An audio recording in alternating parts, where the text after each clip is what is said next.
Bonjour. So I've always thought that lawyers were showmen, but this is a bit different. I have 12 minutes and I'm used to having the floor for an hour and a half, so I'll try and answer the question that was asked. How can we educate and communicate against hyper-violence or extreme violence? I think it's a good way of looking at things. We can fight extreme violence, and I think that education and values definitely can help us do so. And so this is a good approach in my view. So the only thing I can do today is try and identify the question. I can't really answer them, obviously. So those questions lead to further questions that sometimes are highly political questions, but those questions have not always been identified nor dealt with. So I'm a lawyer, an honorary lawyer, but as many of us, several thousand of us, I am also on standby for the French National Ministry of Education. So what did I identify in those questions? Whom are we talking about? The youth, where it exists and it doesn't exist at the same time. For sociologists, it's 15 to 25 years old. If you read Tintin, it's 7 to 77 years old. And for lawyers, it's even another age group. For example, you can launch a specific education procedure for a child under the age of 18, but a person who is over the age of 18 cannot undergo the same process. This person has to be willing to take part in the program because they are adults, they are no children anymore. So we need to focus and choose the right targets. Young people are targets, younger people are targets, but the adults that are around those young people are also the targets. So we need to send out messages to young people and not so young people. It's about co-educating people. So what should we communicate? Well, writing, reading, counting, those are the foundations of our culture. We need to master those skills in order to be able to show criticism and to understand the world we live in. And we also need to have people understand what the Republic is all about. Égalité, fraternité, liberté, and even that word égalité is still not necessarily understood in the same way by everyone. So what's the framework? Should we have a repressive framework for those who've done something wrong or going to do something wrong?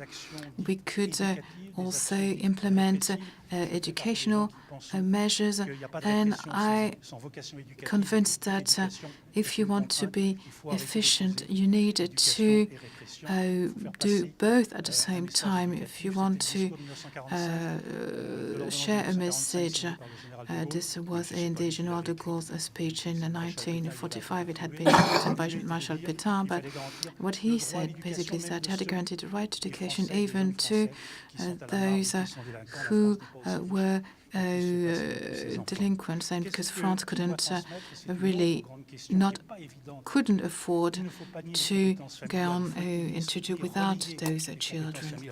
And we need to make sure that we work on the skills, competencies and responsibilities within a family. So the political party that is holding power right now hasn't been able so far to realize that in modern family there are various stakeholders, various people who have authority over the children. We have homosexuals, grandparents also who are raising children, and they are integral stakeholders in this. But at the same time, parents, those who are the adults, who are responsible for the children, have to work together with social workers, with educators, with teachers. There's no monopoly as far as education is concerned. The media also have a role to play. So some of those educators belong to the private part of our lives, and other educators belong to the public part of our lives. And we need to make sure that they all work hand in hand in order to make sure that we deliver the messages. So how can we deliver the message? Should we talk about rights and duties? Because if there are rights, there are duties associated with it. The right to be safe, the right to be loved. They are fundamental rights, essential rights. That's why I don't talk about rights. In my view, when people have rights, they have responsibilities. But before they have responsibilities, they need to have rights. So is it about only talking about theory and laws, or is it about being practical and hands-on? Because I think that there is a gap in France between informal rights and formal rights. So obviously we're talking about young people, sometimes teenagers who are undergoing crisis, sometimes they don't quite know who they are, and they were looking for their own identity, and the mafia would come and enroll those people. Now those young people, they want to be involved in something, they want to have a cause to fight for. It's not through money they want, sometimes they want to have access to a great ideal. So what we must admit is that some of our youth do not like the country, they are against the country, and we need to find the right bridges, the right path in order to not to impose those values on them, but to rebuild them. This is the discussion on secularity that is currently underway. Secularity shouldn't be a fineness. Secularism, is about allowing everyone to have their own faith, I know. So there are three things that need to be done. We need to clarify the competencies in order to transmit the values in the private sphere and in the public sphere. We need to know who does what. We also need to work on the roles of the parents, grandparents, and other stakeholders. And there is also the debate on the public sphere and the private sphere. And this is a discussion that hasn't found any conclusion yet. So it's about education, it's about civilization, etc. We need also to make sure that the right conditions, that the right setting is in place. If children are afraid, if children are hungry, if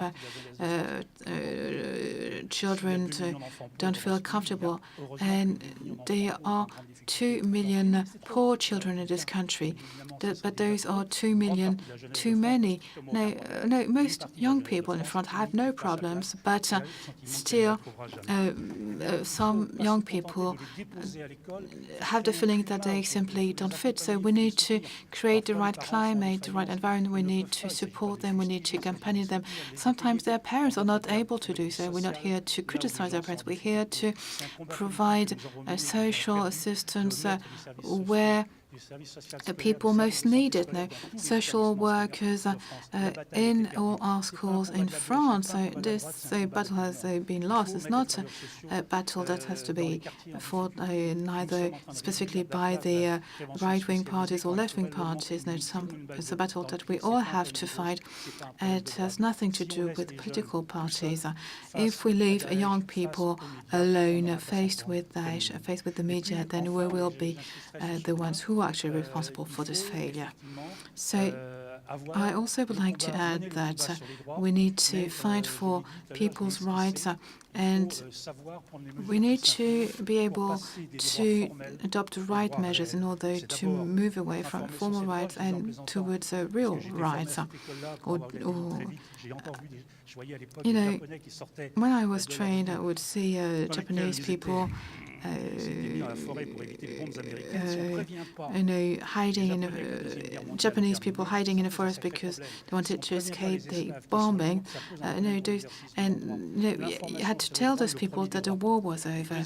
And this is exactly the same situation. You have to let people know about their rights, and this is something that is to be done by lawyers, by experts, but it has to be done by the society as a whole.